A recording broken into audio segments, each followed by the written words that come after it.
RGH Realty #1 Inc.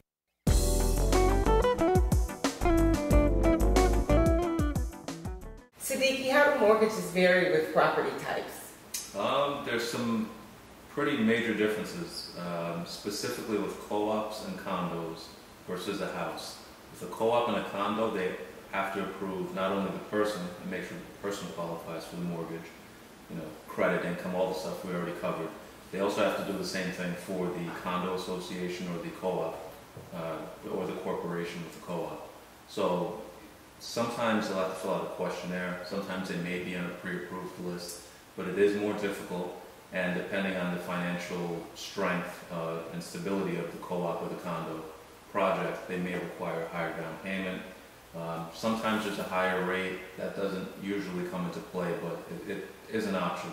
Or they may just say, you know what, we'll lend you the money, just not in that project. So I try to advise people when possible to get a house where you don't have any of that drama versus the co-ops and the condos.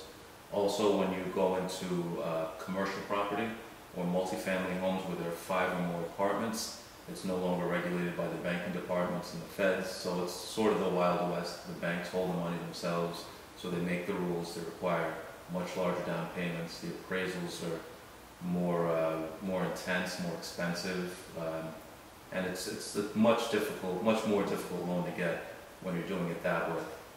So if you can keep it 4 units and less in a multifamily home, it's ideal. You can get a regular Fannie Mae, Freddie Mac, FHA loan versus a portfolio loan when you're getting commercial financing.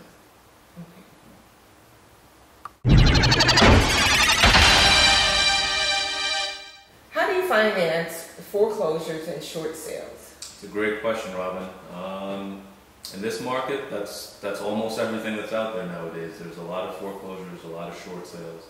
And the trickiest part about these properties is they often require some repairs. It might be something minor, it might be something major. So the most restrictive loan programs when it comes to the property condition, the FHA, the VA, and the USDA programs, they require that the utilities be on and working.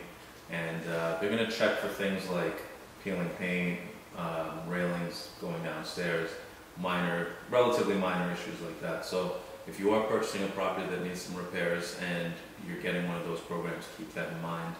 You may have to ask the seller to do the repairs prior to closing, and the appraiser might have to come back out there to make sure that they're done correctly and they meet the appropriate standards and guidelines.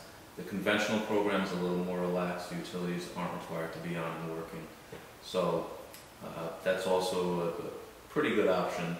It's generally where most people end up going. RGH Realty #1 Inc.